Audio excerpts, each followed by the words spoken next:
Hi friends, എല്ലാവർക്കും നിത്യാസ്മാജിക്കിലേക്ക് സ്വാഗതം. ഇന്ന് ഞാൻ വന്നിരിക്കുന്നത് ഒരു ഇമ്മ്യൂണിറ്റി ബൂസ്റ്ററുമായിട്ടാണ്. ഇപ്പോൾ കൊറോണയൊക്കെ ആയതുകൊണ്ട് നമ്മളുടെ രോഗപ്രതിരോധ ശേഷി വർദ്ധിപ്പിക്കാൻ സഹായിക്കുന്ന ഒരു ഡ്രിങ്കുമായിട്ടാണ് ഞാൻ വന്നിരിക്കുന്നത്. അപ്പോൾ ഇതൊരിക്കലും കൊറോണയ്ക്കെതിരെയുള്ള ഒരു മരുന്നല്ല, പക്ഷേ നമ്മളുടെ രോഗപ്രതിരോധ ശേഷി വർദ്ധിപ്പിക്കാൻ സഹായിക്കുന്ന ഒരു ഡ്രിങ്ക് മാത്രമാണ്. ഡ്രിങ്ക് ചെയ്യാനായിട്ട് വേണ്ടുന്ന ഇൻഗ്രീഡിയൻസ് എന്തൊക്കെയാണെന്ന് നമുക്ക് നോക്കാം. അതിനായിട്ട് ഞാനിവിടെ ഒരു കഷ്ണം കറുവാപ്പട്ട എടുത്തിട്ടുണ്ട്. കറുവാപ്പട്ട ഒരുപാട് മെഡിസിനൽ പ്രോപ്പർട്ടീസ് ഉള്ള സംഭവമാണ്. നമുക്കിപ്പോൾ മാർക്കറ്റിൽ കറുവാപ്പട്ട അടങ്ങിയിട്ടുള്ള ടൂത്ത് പേസ്റ്റ് ഒക്കെ അവൈലബിൾ ആണ്. അപ്പോൾ പല്ലിന് മാത്രമല്ല നമ്മളുടെ ശരീരത്തിനും ഒരുപാട് രോഗപ്രതിരോധ ശേഷി വർദ്ധിപ്പിക്കാൻ സഹായിക്കുന്ന സംഭവമാണ് കറുവാപ്പട്ട. ഹൃദയ സംബന്ധമായ അസുഖങ്ങൾക്ക്, അതുപോലെ കൊളസ്ട്രോള്, ഡയബറ്റിക്സിനൊക്കെ വളരെ നല്ലതാണ് കറുവാപ്പട്ടയുടെ കൺസപ്ഷൻ. പിന്നെ ഞാൻ എടുത്തിരിക്കുന്നത് കുരുമുളകാണ്. 10-12 കുരുമുളക് എടുത്തിട്ടുണ്ട്. അത് നമുക്ക് വേണ്ടുന്ന എരിവിനനുസരിച്ചിട്ട് എടുക്കുക. പിന്നെ 2 ഗ്രാമ്പു, ഒരു ഏലക്കായ, പിന്നെ ഒരു കഷ്ണം ഇഞ്ചി. അപ്പോൾ ഈ പറഞ്ഞ ഇൻഗ്രീഡിയൻസ് ഒക്കെ രോഗപ്രതിരോധ ശേഷിക്ക് മാത്രമല്ല നമ്മളുടെ ഡൈജഷനും ഒരുപാട് സഹായിക്കുന്ന സ്പൈസസ് ആണ്. പിന്നെ ഞാൻ പനിക്കൂർക്കയുടെ ഇല എടുത്തിട്ടുണ്ട്. അപ്പോൾ പനിക്കൂർക്ക, ഞവര എന്നൊക്കെ പറയുമ്പോൾ പല സ്ഥലത്തിന് പല പേരുകളുണ്ട്. അപ്പോൾ പനിക്കൂർക്കയുടെ ഇലയും പിന്നെ കുറച്ച് തുളസി ഇല എടുത്തിട്ടുണ്ട്. അപ്പോൾ ഇത് രണ്ടിൻ്റെയും മെഡിസിനൽ പ്രോപ്പർട്ടീസ് ഒരുവിധം എല്ലാവർക്കും അറിയാവുന്നതാണ്. പനിക്കും ചുമയ്ക്കും കഫക്കെട്ടിനും അതുപോലെ ജലദോഷത്തിനൊക്കെ വളരെ നല്ലതാണ് പനിക്കൂർക്കയും തുളസി ഇലയും.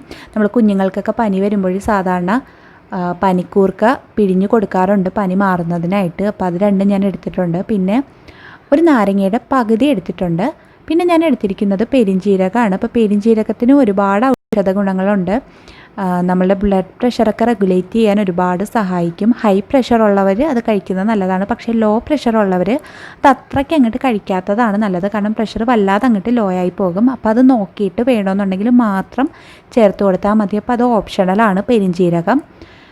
പിന്നെ അതുപോലെ തന്നെ കാഴ്ചശക്തിക്കും ഒരുപാട് സഹായിക്കുന്ന, അത് ഇമ്പ്രൂവ് ചെയ്യാൻ ഒരുപാട് സഹായിക്കുന്ന സാധനമാണ് പെരിഞ്ജീരകം. പിന്നെ ഞാൻ എടുത്തിരിക്കുന്നത് 1/2 സ്പൂൺ മഞ്ഞൾപ്പൊടിയാണ്. അപ്പോൾ ഈ മഞ്ഞൾ ഞാൻ വീട്ടിൽ തന്നെ പൊടിച്ച് തയ്യാറാക്കിയ നാടൻ മഞ്ഞൾപ്പൊടിയാണ്.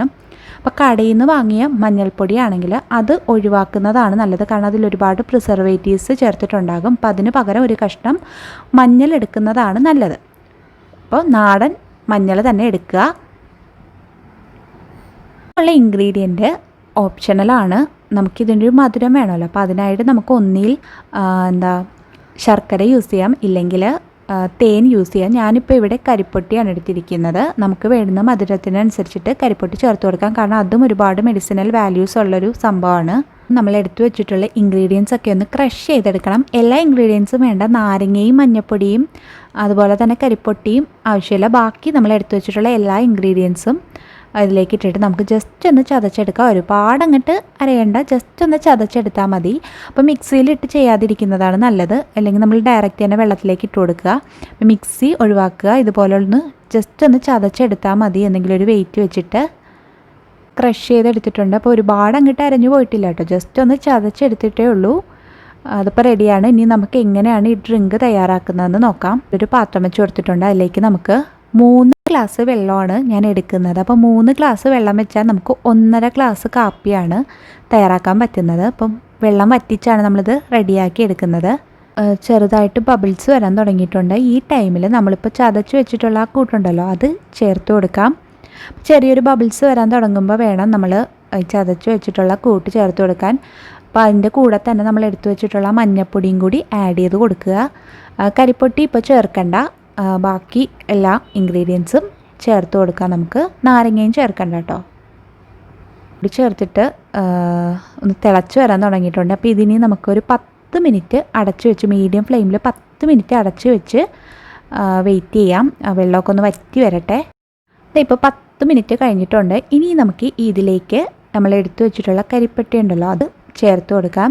അപ്പോൾ കരിപ്പെട്ടി നമുക്ക് വേണ്ടുന്ന മധുരത്തിനനുസരിച്ചിട്ട് ചേർത്ത് കൊടുത്താൽ മതി. ഒരുപാട് മധുരം ആവണ്ട, കുറച്ച് കരിപ്പെട്ടിയും കൂടി ചേർത്ത് കൊടുക്കുക. അപ്പോൾ കരിപ്പെട്ടിയിൽ ഒരുപാട് ഇമ്പ്യൂരിറ്റീസ് ഉണ്ടാകും. അതുകൊണ്ടാണ് നമ്മൾ ഈ ഒരു സ്റ്റേജിൽ ചേർത്ത് കൊടുക്കുന്നത്. അല്ലാതെ നമ്മൾ ഉരുക്കി എടുത്ത് അരിച്ച് വെച്ചിട്ടുള്ള ചിലർ അങ്ങനെ സ്റ്റോർ ചെയ്യാറുണ്ട്.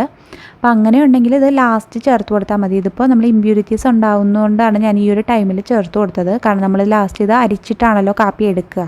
അപ്പം ആ ഇമ്പ്യൂരിറ്റീസ് കൂടി പൊയ്ക്കോളും. അപ്പോൾ ഇതിനി നമുക്ക് ഒരു 5 മിനിറ്റും കൂടി അടച്ച് വെക്കാം.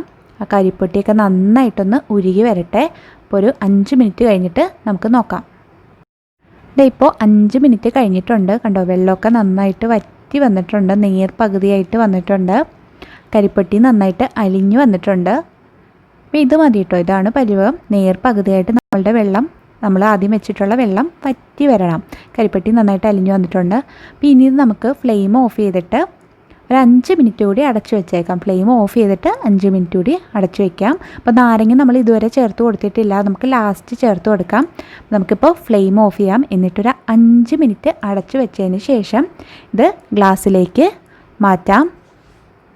കഴിഞ്ഞിട്ടുണ്ടെങ്കിൽ നമ്മളുടെ ഡ്രിങ്ക് ഒരു ഗ്ലാസ്സിലേക്ക് മാറ്റാം. അപ്പോൾ നന്നായിട്ട് അരിച്ചെടുത്തിട്ട് വേണം കേട്ടോ ഗ്ലാസ്സിലേക്ക് ഒഴിക്കാൻ. കാരണം ഇതിൽ ഒരുപാട് തരികളൊക്കെ ഉണ്ടാകും നമ്മൾ ചേർത്ത സാധനങ്ങളുടെ. അപ്പോൾ ഒരു അരിപ്പയിലൂടെ അരിച്ചിട്ട് നമുക്കൊരു ഗ്ലാസ്സിലേക്ക് മാറ്റാം. അപ്പോൾ ഇത് ചൂടോടുകൂടി തന്നെ കുടിക്കുക, അതാണ് ഏറ്റവും നല്ലത്. തണുത്തിട്ട് കുടിക്കാൻ നിൽക്കരുത്. ഇനി നമുക്കിതിലേക്ക് നമ്മൾ എടുത്തു വെച്ചിട്ടുള്ള നാരങ്ങാനീരും കൂടി ചേർത്ത് കൊടുക്കാം. അപ്പോൾ ഒരു 1/2 സ്പൂൺ, ഒരു ഗ്ലാസ്സിന് 1/2 സ്പൂൺ നാരങ്ങാനീരിൻ്റെ ആവശ്യമുള്ളൂ. നമ്മൾ 1/2 നാരങ്ങ എടുത്തിട്ടുണ്ടായിരുന്നു, പക്ഷേ അത്രയും ചേർക്കേണ്ട. ഒരു 1/2 സ്പൂണോളം നാരങ്ങാനീരും കൂടി ചേർത്ത് കൊടുക്കാം. അപ്പോൾ ഈ ഒരു ഡ്രിങ്ക് നമ്മൾ ഡെയിലി കുടിക്കുന്നത് വളരെ നല്ലതാണ് രോഗപ്രതിരോധ ശേഷി വർദ്ധിപ്പിക്കാൻ. അപ്പോൾ ഡെയിലി കുടിച്ചില്ലെങ്കിലും ആഴ്ചയിൽ ഒരു 3-4 ദിവസമെങ്കിലും ഇത് ഡയറ്റിൽ ഇൻക്ലൂഡ് ചെയ്യാൻ ശ്രദ്ധിക്കുക. അതുപോലെ തന്നെ എല്ലാവരും നല്ല നല്ല ആഹാരങ്ങളൊക്കെ കഴിച്ച് ഹെൽത്തി ആയിട്ടിരിക്കുക. Stay home, stay safe. പിന്നെ ഞാൻ എപ്പോഴും പറയാറുള്ളത് പോലെ തന്നെ ഈ വീഡിയോ ഇഷ്ടമെങ്കിൽ ലൈക്ക് ചെയ്യുക, ഷെയർ ചെയ്യുക. പിന്നെ നിങ്ങളുടെ ഫീഡ്ബാക്ക് കമൻസിലൂടെ അറിയിക്കുക. അപ്പോൾ ഇതുപോലുള്ള ഹെൽത്തി ആയിട്ടുള്ള റെസിപ്പീസുമായി നമുക്ക് വീണ്ടും കാണാം. അതുവരെ താങ്ക് യു, ബൈ.